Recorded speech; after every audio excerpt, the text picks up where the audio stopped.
Assalamualaikum warahmatullahi wabarakatuh. Kami dari kelompok 2 yang beranggotakan Nurul, Zeni Eva Herunisa Nur, dan Lulu Fauziah Nur Khotimah akan menjelaskan mengenai proses inovasi pendidikan. Apa sih proses inovasi pendidikan itu? Proses inovasi pendidikan merupakan serangkaian aktivitas yang dilakukan oleh individu atau organisasi, dimulai dari kesadaran akan adanya suatu inovasi sampai pada menerapkan inovasi itu sendiri. Nah, kata proses itu sendiri mengartikan bahwa aktivitas itu dilakukan dalam jangka waktu tertentu dan suatu saat akan berubah. Untuk berapa lama waktu yang dipergunakan selama proses itu berlangsung, setiap individu atau organisasinya berbeda, tergantung kepada kepekaan individu atau organisasi terhadap inovasi itu sendiri. Proses inovasi sendiri dibedakan menjadi 4 tahap. Yang pertama ada invention atau penemuan, meliputi penemuan-penemuan ide-ide terdahulu dan biasanya adaptasi dari yang terdahulu. Yang kedua ada development atau pengembangan. Development dan research sejalan, sehingga prosedur antara development dan research biasanya digunakan dalam pendidikan. Yang ketiga ada diffusion atau penyebaran. Menurut Roger, diffusion merupakan suatu penyebaran ide-ide baru dari sumber inventionnya kepada pemakai atau penyerap yang terakhir. Yang keempat ada adoption atau penyerapan, merupakan penyerapan ide-ide baru yang telah ada pada inovasi terdahulu. Selanjutnya yaitu model proses inovasi pendidikan. Beberapa model proses inovasi yang berorientasi pada individual diantaranya yang pertama menurut Levitch and Steiner 1961.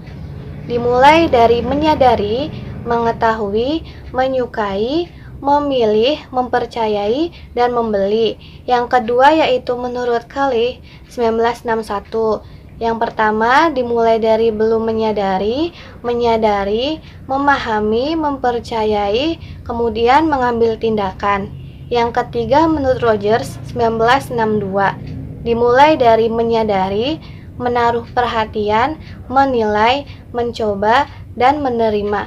Dan yang keempat menurut Robertson 1971. Dimulai dari persepsi tentang adanya suatu masalah, menyadari, menerima, menyikapi, mengesahkan, mencoba, menerima, dan disonasi.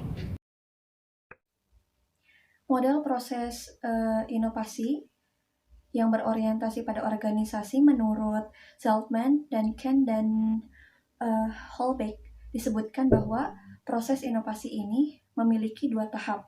Yang pertama tahap permulaan dan yang kedua tahap implementasi. Yang pertama tahap permulaan. Dari tahap permulaan ini terdapat 3 langkah. Yang pertama langkah pengetahuan dan kesadaran. Bahwa proses inovasi diawali dengan adanya kesadaran yang dimiliki oleh si penerima inovasi. Dari pengetahuan yang diperoleh, timbul kesadaran akan adanya inovasi. Nah, yang langkah kedua yaitu pembentukan sikap terhadap inovasi. Dalam tahap ini, anggota organisasi membentuk sikap terhadap inovasi. Dan yang langkah ketiga yaitu langkah pengambilan kesimpulan. Pada langkah ini si penerima inovasi mengambil keputusan untuk menerima atau menolak si inovasi yang diterapkan sehingga tidak mengakibatkan kerugian. Lalu yang kedua ada tahap penerapan atau implementasi. Dalam penerapan inovasi dari tahap penerapan atau implementasi ini terdapat 2 langkah yang dilakukan, yaitu yang pertama langkah awal mencoba menerapkan sebagian inovasi. Misalkan dicontohkan ya, dosen diminta untuk menggunakan transparansi dalam setiap kuliah yang diberikan. Namun pada awal pelaksanaannya dosen tersebut baru menerapkan pada 1 mata kuliah saja. yang selanjutnya akan diterapkan untuk setiap mata kuliah yang diberikan. Kemudian langkah yang kedua yaitu langkah kelanjutan pembinaan penerapan inovasi. Jika ada penerapan awal telah berhasil, para anggota telah mengetahui dan memahami inovasi serta memperoleh pengalaman dalam penerapan, maka tinggal melanjutkan dan menjaga kelangsungannya. Dari berbagai model dan langkah yang saya sebutkan tadi dari proses inovasi pendidikan, pasti ada sebuah perkembangannya. Nah, di sini saya akan memberitahu perkembangan inovasi dalam pendidikan di Indonesia. Yang pertama, pemerataan kesempatan belajar. Nah, kita ketahui bahwa jumlah usia sekolah yang cukup banyak ya di Indonesia. Nah, maka pemerintah menciptakan sistem pendidikan yang dapat menampung sebanyak mungkin anak usia sekolah. Salah satunya diberdirikannya SD Pamong atau SMP terbuka dan universitas terbuka. Nah, yang kedua, kualitas pendidikan untuk menanggulangi kurangnya jumlah guru. Dengan diiringi merosotnya mutu pendidikan, pemerintah dalam hal ini pasti meningkatkan mutu pendidikan. Nah, misalnya penataran guru melalui radio atau modul. Dan yang terakhir atau yang ketiga yaitu penggunaan multimedia dalam pembelajaran. Nah, pendidikan harus diusahakan agar memperoleh hasil yang baik dengan dana dan waktu yang sedikit. Ini harus dicari sistem pendidikan dan pengajaran yang efektif dan efisien. Di antaranya dengan memanfaatkan lembar kerja siswa dan media kit IPA. Faktor yang mempengaruhi proses inovasi pendidikan. Motivasi yang mendorong perlu diadakannya inovasi pendidikan jika dilacak biasanya bersumber pada dua hal, yaitu kemauan sekolah atau lembaga pendidikan untuk mengadakan respon terhadap tantangan kebutuhan masyarakat. Yang kedua, adanya usaha untuk menggunakan sekolah atau lembaga pendidikan untuk memecahkan masalah yang dihadapi masyarakat. Faktor yang mempengaruhi inovasi pendidikan ada 3. Yang pertama, kegiatan belajar mengajar, dan yang kedua adalah faktor internal dan eksternal, dan yang ketiga adalah sistem pendidikan yang meliputi pengelolaan dan pengawasan. Nah, materi selanjutnya yaitu faktor kegiatan belajar mengajar. Yang menjadi kunci keberhasilan dalam pengelolaan kegiatan belajar mengajar ialah kemampuan guru sebagai tenaga profesional.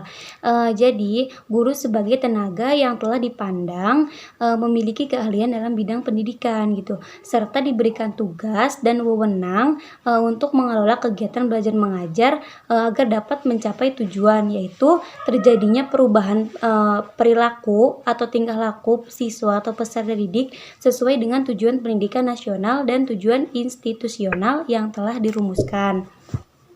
Kemudian faktor yang kedua yaitu faktor internal dan faktor eksternal. Faktor internal yang mempengaruhi proses inovasi pendidikan adalah siswa, karena siswa sangat besar pengaruhnya terhadap proses inovasi karena tujuan pendidikan untuk mencapai perubahan tingkah laku siswa.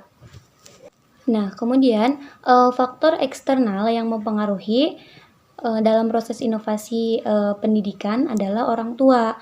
Hal ini mengapa? Karena orang tua itu mempunyai peranan penting dalam menunjang kelancaran proses inovasi pendidikan, baik sebagai penunjang secara moral, yaitu membantu dan mendorong kegiatan siswa atau peserta didik untuk belajar, maupun sebagai penunjang pengadaan dana gitu. Nah, sedangkan para ahli pendidik merupakan faktor internal dan faktor eksternal seperti guru, administrator, konselor, dan lainnya. Hal ini mengapa? Karena mereka terlibat secara langsung dalam proses pendidikan di sekolah gitu. Selanjutnya, sistem pendidikan. atau pengelolaan dan pengawasan. Dalam penyelenggaraan pendidikan di sekolah diatur dengan aturan yang dibuat oleh pemerintah.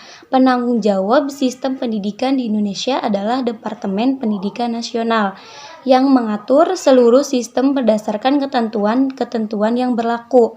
Dalam kaitannya dengan adanya berbagai macam aturan dari pemerintah tersebut, maka timbul permasalahan sejauh mana batas kewenangan guru untuk mengambil kebijakan dalam melakukan tugasnya dalam rangka menyesuaikan dengan kondisi dan situasi setempat.